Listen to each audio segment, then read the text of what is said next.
에스겔 47장 1절에서 12절 말씀 제가 읽겠습니다. 그가 나를 데리고 성전 문에 이르시니 성전의 앞면이 동쪽을 향하였는데 그 문지방 밑에서 물이 나와 동쪽으로 흐르다가 성전 오른쪽 제단 남쪽으로 흘러내리더라. 그가 또 나를 데리고 북문으로 나가서 바깥길로 꺾어 동쪽을 향한 바깥문에 이르시기로 본즉 물이 그 오른쪽에서 서며 나오더라. 그 사람이 손에 줄을 잡고 동쪽으로 나가며 천척을 청량한 후에 내게 그 물을 건너게 하시니 물이 발목에 오르더니 다시 천척을 청량하고 내게 물을 건너게 하시니 물이 무릎에 오르고 다시 천척을 청량하고 내게 물을 건너게 하시니 물이 허리에 오르고 다시 천척을 청량하시니 물이 내가 건너지 못할 강이 된지라. 그 물이 가득하여 헤엄칠 만한 물이요 사람이 능히 건너지 못할 강이더라. 6절부터는 같이 읽겠습니다. 그가 내게 이르시되 인자야 내가 이것을 보았느냐 하시고 나를 인도하여 강가로 돌아가게 하시기로 내가 돌아가니 강 좌우편에 나무가 심히 많더라. 그가 내게 이르시되 이 물이 동쪽으로 향하여 흘러 아라바로 내려가서 바다에 이르리니 이 흘러내리는 물로 그 바다의 물이 되살아나리라. 이 강물이 이르는 곳마다 번성하는 모든 생물이 살고 또 고기가 심히 많으리니 이 물이 흘러 들어가므로 바닷물이 되살아나겠고 이 강이 이르는 각처에 모든 것이 살 것이며 또 이 강가에 어부가 설 것이니 엔게디에서부터 에네글라임까지 그물치는 곳이 될 것이라. 그 고기가 각기 종류를 따라 큰 바다의 고기같이 심히 많으리와 그 진펄과 개펄은 되살아나지 못하고 소금 땅이 될 것이며 강 좌우가에는 각종 먹을 과실나무가 자라서 그 잎이 시들지 아니하며 열매가 끊어지지 아니하고 달마다 새 열매를 맺으리니 그 물이 성소를 통하여 나옴이라. 그 열매는 먹을 만하고 그 잎사귀는 약 재료가 되리라. 아멘. 사랑하는 성도 여러분, 가을에서 겨울로 가는 계절의 변화의 속도가 이제 점점 더 빨라지고 있다, 그렇게 느낍니다. 이제 12월 한 달만을 남겨두고 있는데 올 한 해는 성경 가운데서도 좀 다소 어렵다 이렇게 느끼는 에스겔 강해를 진행해 오다가 이제 오늘 47장과 48장만을 남겨두고 있습니다. 이제 우리가 에스겔 그러면 이제 가장 먼저 생각나는 게 아마 37장의 마른 뼈가 살아나는 마른 뼈의 환상이 아닐까 그렇게 생각합니다. 자, 그런데 이제 47장에 나오는 성전에서 시작된 생명의 강해, 생수의 강해 이 환상은 어쩌면 마른 뼈의 환상에 요즘 우리 하는 말로 하면 마치 시즌2와 같은 그런 성격을 지니고 있습니다. 그래서 에스겔 47장의 성전 문지방에서 시작된 생명의 강은 이제 그동안에는 주로 에스겔서의 그 카메라 초점이 주로 성전에 맞춰져 있었습니다. 청량을 해도 성전을 청량했고요. 그리고 이제 성전에서 행하여졌던 우상 숭배를 고발하고 또 하나님이 동쪽 문을 향하여 성전으로 빛으로 들어가셨는데 들어가신 이후에 주로 성전의 개혁을 단행하셨습니다. 그래서 제사장을 개혁을 단행해서 아론 이 레위 계열의 제사장들을 직위 해제하고 사독 계열의 제사장들을 다시 세우고 또 제사장들의 숙소라든가 또 예배 방식 이런 것들을 완전히 예배 시스템을 갱신하는 걸 보게 됩니다. 자, 그러니까 오늘 읽었던 47장 이전 46장까지는 주로 관심이 어디입니까? 성전 안이 관심이었다는 겁니다. 자, 그런데 이제 카메라의 방향은 이제 성전 밖을 향하여 나오고 있는 것입니다. 성전의 회복은 이제 성전 넘어 성전 밖의 변화까지로 확장되고 있는 것을 우리에게 이야기해 주는데 제 개인적으로는 에스겔서 전체 중에 오늘 본문이 가장 중요합니다. 그래서 여러분들께서 오늘 말씀 중에 중요한 몇 가지는 평생 잊지 마시고 마음에 잘 새기면 좋겠다. 그렇게 생각되어집니다. 성전 밖에서 일어나는 이 생명의 강의 변화는 총체적인 변화입니다. 전인격적이고 우리 생애의 모든 분야에 물이 닿는 곳마다 변화가 다 일어났거든요. 그 물이 흘러가는 곳마다 죽었던 바다가 다시 살아나고 잠잠하던 강에는 물고기들이 뛰놀고, 물만 이렇게 변화가 일어난 게 아니고 강가에도 변화가 다 일어납니다. 각종 나무가 생기고 가실나무가 생겨나고 놀라운 일들이 일어나고 있습니다. 여러분, 우리는 이 성전 안내자의 동선을 따라 한번 가보게 되면 먼저 이 물은 성전 문지방에서 시작되었다 하는 것을 이야기합니다. 이제 나중에 12절에 가보면 구체적으로는 성전 중에서도 성소에서 물이 시작되었다, 성소에서 물이 시작되었다, 그렇게 이야기를 하고 있습니다. 자, 그런데 이제 물이 여러분, 우리가 이제 에스겔 공부할 때 성전에 문이 4개가 있었다고 배웠죠. 동문, 동쪽문, 서쪽문, 남쪽문, 북쪽문이 있었는데 이 물이 동서남북에 있는 문 가운데 동쪽문으로 물이 흘러갔다는 것입니다. 동쪽문으로 물이 흘러가는 거예요. 북문과 남문은 누가 들어오는 길이라고 그랬죠? 앞으로는 시험을 쳐야 될 것 같습니다. 북문과 남문은 누가 들어오는 문이라고 그랬죠? 성도들이, 그죠? 백성들이 들어오는 문이 북문과 남문이었습니다. 동문은 누가 들어오는 문이었죠? 하나님이 들어오는 문이요. 그래, 그 문은 다른 사람이 못 들어가요. 근데 놀랍게도 하나님이 빛으로 동쪽 문을 통해 들어오셨는데 성소에서 시작된 물을 또 다른 데로 나가는 게 아니라 어디로 나가더라고요? 하나님이 들어왔던 문, 동쪽 문으로 그 물이 흘러서 나가더라, 그렇게 얘기합니다.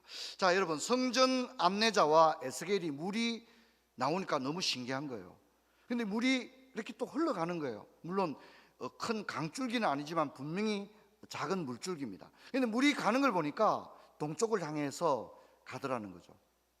그러면 이 물을 따라 만일 성전 안내자와 에스겔이 나오게 되면 에스겔이 어디로 나오게 됩니까? 동쪽 문으로 나와야 되는데 동쪽 문으로 나오면 안 되는 거죠. 왜냐하면 동쪽 문은 누가 사용하는 문이라고요? 하나님이 사용하는 문이니까 안내자와 에스겔은 동쪽 문으로 안 나오고 북쪽 문으로 일단 나갑니다. 물은 동쪽으로 흐르는데 일단 물이 성전 밖으로 나가니까 빨리 북문을 향해 밖에 나가서 북문에서 동쪽 문까지 이동을 합니다. 그 동쪽 문에 와 보니까 과연 물이 어떻게 해요? 동쪽 문을 나와서 물이 흘러가는 것을 보게 되어졌습니다. 그리고 이제 이 물은 47장 12절을 보면 성소에서 나왔다, 그렇게 이야기를 하는데, 여러분, 성전에도 굉장히 복잡합니다. 제사장의 방도 있죠, 지성소도 있고 성소도 있고 또 성전 부엌도 있다고 그랬죠. 그리고 안뜰도 있고 바깥뜰도 있고 이방인의 뜰도 있고 여인의 뜰도 있고 성전이 굉장히 복잡합니다. 그런데 모든 데서 물이 나온 게 아닙니다. 물이 나온 것은 딱 한 곳입니다. 어디죠? 어디죠?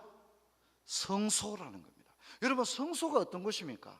성소는 예배 드리는 곳이 성소입니다.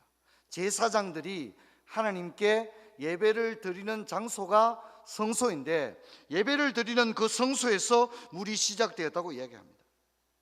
그러므로 여러분, 우리가 가정 예배를 드리든 교회에서 예배를 드리든 예배를 드리는 이 시간, 예배를 드리는 이 자리는 분명히 의미 있고 복된 자리인 줄로 믿습니다. 여러분, 2024년도에도 여러분, 우리는 이 예배 드리는 이 시간에 이 자리에 있는 것보다 더 복된 건 없어요. 대통령이 오라 그래도 미안하다고, 내가 주일은 교회 가야 되니까 다음 스케줄을 잡든지 아니면 제가 뵙기는 어려울 것 같습니다라고 단호하게 얘기하는 여러분 되시기를 바랍니다. 꼭 그래 하십시오. 이 자리, 이 시간에 이 자리에 있는 것보다 복된 자리는 없다 이 말입니다. 그 어떤 영화로운 자리, 세상적으로 번쩍번쩍 빛나는 자리 있다 할지라도 여러분, 오늘 이 자리가 가장 좋아요. 김장하는 것도 웬만하면 토요일 날 하시고 주일은 섬기는 교회 와서 예배 드리는 일이 굉장히 중요하다는 것을 여러분 잊지를 말아야 합니다. 이보다 더 중요하고 복된 일이 없는 것입니다.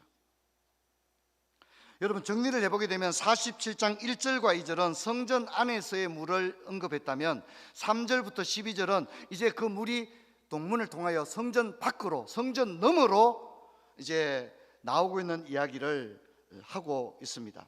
이제 물은 물줄기에서 강줄기를 이루었고 에스겔은 그 물의 수심을 측량하고 있습니다. 여러분 성경을 보면 3절에 보니까 그 사람이 손에 줄을 잡고 동쪽으로 나가며 천척을 측량했더니, 천척이란 말 요즘 안 쓰잖아요. 여러분 이렇게 생각하면 됩니다. 한 500m 정도라고 생각하면 됩니다. 이 천척을 현대의 도량형으로 우리가 환산을 하게 되면 450에서 500m 정도의 거리가 됩니다. 그러니까 강을 따라가면서 한 500m 지점에서 수심을 측량을 했습니다. 500m 지점에서는 발목 정도의 물이었습니다. 그리고 또다시 500m를 지났을 때 1000m 지점에서는 물이 점점 많아져서 무릎을 올랐고, 그 다음에는 허리, 그리고 2000m 지점에서는 건너지 못할 강이 되었다고 이야기를 합니다. 여러분 지금까지는 에스겔은 성전 안내자가 성전을 측량할 때 그냥 보고만 있었습니다. 그냥 구경만 했어요. 그런데 이제 이 생명의 강이 흐를 때 수심을 측량하는 일에는 에스겔이 직접 강에 들어가서 수심을 자신의 몸을 통하여 직접 측량을 하고 있습니다. 에스겔은 온 감각을 통하여 작은 물줄기가 마침내 자신의 몸이 휩쓸려 버릴 것 같은 도도한 강을 이루는 것을 직접 체험을 하였습니다. 여러분 얼마나 극적이었을까요? 특별히 동쪽으로 2000m 지점에서 측량은 이제 사람이 건너지 못할 강이 되었는데 5절을 보면 다시 천척을 측량하니 물이 내가 건너지 못할 강이 되었다, 그렇게 말했는데, 여러분 사람이 건너지 못할 강 정도 되고 물이 허리를 넘어서 목과 머리까지 넘어가면 여러분 두렵죠. 완전히 휩쓸려 버리지 않겠습니까? 그러니까 이 5절을 보면 우리 번역은 굉장히 점잖게 표현을 해놨습니다. 내가 건너지 못할 강이 된지라 그 물이 가득하여 헤엄칠 만한 물이요 사람이 능히 건너지 못할 강이라, 이래 말했는데, 이렇게 실제로 물이 그 정도 덮치면 사람이 이렇게 점잖게 말하겠습니까? 점잖게 말 못하겠죠. 얼마나 깜짝 놀라겠습니까? 물이 여러분 진짜 이 어깨 위에 하면 그냥 서 있지도 못하잖아요. 휩쓸려 버리지 않습니까? 그래서 원문은 훨씬 더 실감나게 이 본문을 묘사하고 있습니다. 그래서 내가 건너지 못할 강, 왜냐하면 그 물은 너무 깊었다. 헤엄칠 만한 물, 건너지 못할 강. 그래서 사실은 이 5절은 다 감탄사로 이루어져 있거든요. 근데 우리 번역은 이걸 그냥 서술형으로 좀 밋밋하게 표현이 되어져 있습니다. 사랑하는 성도 여러분, 우리의 신앙의 여정에도 때로는 교회 가봤자 별거 없더라, 그저 뭐 물이 있기는 있는데 그냥 발목에 오를 정도더라, 야 뭐 그냥 뛰어다녀도 되겠더라. 근데 여러분 우리의 신앙의 여정에 내가 알고 있는 하나님, 내가 알고 있는 기독교 신앙을 뛰어넘어서 과연 하나님은 살아계시구나, 과연 하나님의 역사는 사람이 건너지 못할 도도한 생명의 강의 역사구나 하는 것을 저와 여러분도 이 에스겔처럼 감탄을 토하면서 고백하고 간증하는 그런 은혜의 역사 있기를 주의 이름으로 축원합니다. 축원합니다. 저는 간절히 바랍니다. 우리 성도님들 가운데 어떤 사람들도 교회 가봤자 별거 없더라, 그런 사람이 없기를 바랍니다. 여러분 우리가 신앙생활을 하는 가운데 이전에 몰랐던 하나님, 내가 이전에는 생각하지 못했던 하나님의 기적과 역사, 하나님은 지금도 과연 살아계시고 내 삶에 역사하고 계셨다, 하나님의 은혜였다, 내가 건너지 못할 하나님의 은혜의 강을 내가 경험하였노라고 저와 여러분이 사람들 앞에 간증하는 그날이 오게 되기를 주의 이름으로 축원합니다. 축원합니다. 여러분 이것이 하나님 나라의 역사의 전형입니다. 하나님의 나라는 바로 이런 나라입니다. 하나님의 나라는 시작은 미약합니다. 처음에는 아주 작은 물이 그저 문지방에서 스며 나오는 정도입니다. 하지만 나중에는 창대하며 오늘 우리가 읽었던 것처럼 큰 강을 이루고 사람이 건너지 못하는 그런 강을 이루는 것입니다. 작은 겨자씨로 출발하지만 큰 숲을 이루고, 첫 경작은 길가와 돌짝밭이지만 나중은 옥토가 되어 백배를 결실하는 나라, 그것이 하나님의 나라고, 그것이 우리가 주기도문에서 기도하는 하나님의 나라가 임하게 하여 달라는 그 기도인데, 주님은 이 나라가 너무 소중하기 때문에 주기도문을 가르칠 때 우리에게 매번 이렇게 기도하라고 가르쳤습니다. 한번 따라합시다. 주님의 나라가 임하옵시며. 이런 나라 말입니다. 지금 이야기하는 이런 나라, 시작은 미약했지만 나중에는 큰 강을 이루는 그런 하나님의 나라 오게 하여 주옵소서. 주님의 나라가 임하옵시며, 그 주님의 나라가 참으로 임하기를 원합니다. 할렐루야. 그렇게 기도하라고 했습니다. 왜냐하면 주님은 그런 역사를 준비하고 계시고, 에스겔이 경험했던 이 놀라운 하나님의 나라, 하나님의 역사, 하나님의 기적. 야, 내가 우리 집이 3대째 믿고 내가 모태신앙인데 진짜 이런 일이 나에게 일어나리라고는 생각도 못했다. 과연 하나님은 크신 하나님이시고, 과연 하나님은 살아계시고, 부르짖는 나의 연약한 기도를 외면하지 아니하셨노라고 간증하는 그런 역사가 있기를 주의 이름으로 축원합니다. 우리 아멘 크게 합시다. 할렐루야, 할렐루야. 맨날 어디 가서 뭐 교회 욕이나 하고 말이죠, 뭐 목사님 욕이나 하고. 여러분, 그런 기독교 말고요, 야, 하나님 진짜 살아계셨구나, 하나님의 역사는 형용할 수 없구나, 이런 놀라운 하나님의 나라, 그런 나라를 사모할 수 있기를 바랍니다. 여러분, 이제 이 물은요, 성전 안에서의 물은 사실 미미했어요. 그렇죠?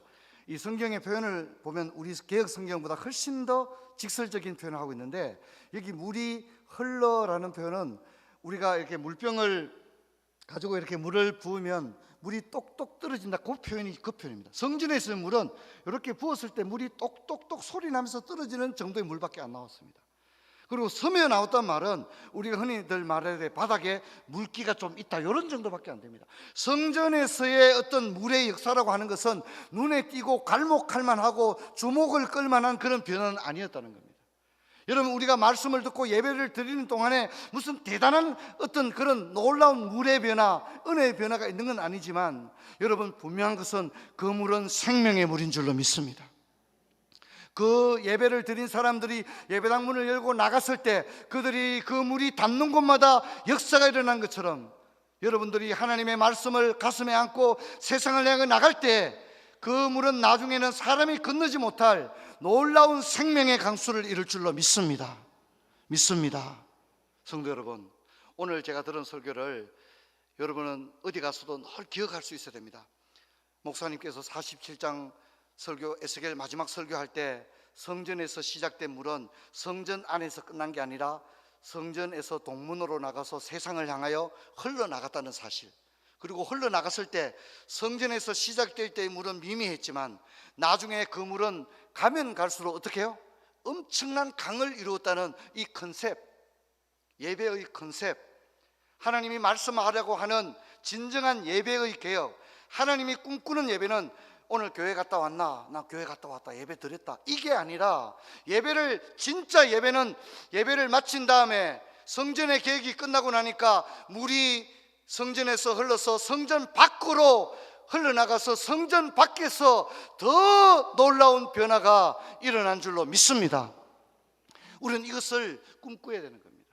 그래서 사실은 예배는요, 예배의 마지막은 뭐냐면 파송입니다. 파송. 여러분, 결혼식 마지막 순서가 뭐예요? 행진입니다. 행진. 부부가 둘이 손잡고 앞으로 망망대오 같은 인생을 걸어가라. 마지막 순서가 뭡니까? 행진하는 겁니다. 행진. 실제로 둘이 손잡고 걸어가는 겁니다. 뭐 한참 걸어가잖아요. 계속 둘이 손잡고 잘 걸어가라 하고 박수 쳐주잖아요. 마찬가지로 우리도 여기서 예배 끝나고 축도하고 예배가 끝난 게 아니라 우리는 세상을 향하여 파송되어지는 줄로 믿습니다. 생명의 물이 예배당 동쪽 문을 향하여 세상을 향하여 흘러 강을 이룬 것처럼 우리도 세상을 향하여 나아가는 것입니다. 성전 밖의 변화는 놀라운 변화를 가져왔습니다. 먼저는 강가는 숲을 이루었습니다. 그리고 검은 강은 사해를 다시 살아나게 했습니다. 이 죽은 강을, 바다를 다시 살아나게 했는데, 아라바로 흘러라는 말은 사해를 의미합니다. 사해는 소금으로 가득 차 있는 죽은 바다 아닙니까? 그런데 이 생명의 강이 흐르니까 죽은 사해 어떻게 되라고요? 물고기들이 막 뛰노는 그런 놀라운 역사가 일어나고 사해 주변에 어부들이 고기를 잡기 위해 그물을 들고 서 있더라, 그렇게 얘기합니다. 또 고기가 심이 많아졌고 좌우 강가에는 과실나무가 열매를 맺는데 얼마나 놀라운 역사가 일어나냐면 과실이 달마다 열매를 맺더라, 그렇게 이야기를 하고 있습니다. 또한 12절 마지막을 보면 그 잎사귀는 약재료가 되리라고 함으로써 이 놀라운 생명의 역사는 단순히 풍요와 번성의 역사를 넘어서서 치유의 역사까지도 가져왔다는 것을 이야기합니다. 여러분, 우리가 참된 성전의 개혁, 예배의 변화가 일어나면 우리의 삶의 변화는 반드시 일어나야 될 줄로 믿습니다. 그러므로 왜 우리는 성전 밖의 변화가 일어나지 않습니까? 그것은 우리의 예배가 하나님 앞에 다시 더 사모하는 예배로 세워져야 됨을 이야기를 합니다. 여러분, 특별히 이 일을 요한복음은 이렇게 해석을 하고 있습니다. 같이 한번 읽겠습니다. 요한복음 7장 38절 같이 읽겠습니다. 나를 믿는 자는 성경의 이름과 같이 그 배에서 생수의 강이 흘러나오리라 하시니, 여러분, 우리는 예수를 믿는 모든 사람들은 너희는 성령이 거하시는 성전인 줄 알지 못하느냐, 이렇게 말함으로써 성령님이 우리 안에 내주하심으로 우리 몸이 바로 성전이라고 성경 얘기를 하고 있습니다. 우리 몸이 바로 성전인 것입니다. 그래서 너의 배에서 생수의 강이 흘러나리라, 이렇게 얘기합니다. 성소에서, 성전의 성소에서 생명의 물이 흘러나온 것처럼 성령을 모시고 있는 너희들이 바로 성전이다. 그래서 너희들 배에서 생수의 강이 흘러나리라, 주님이 이렇게 이야기를 한 것입니다.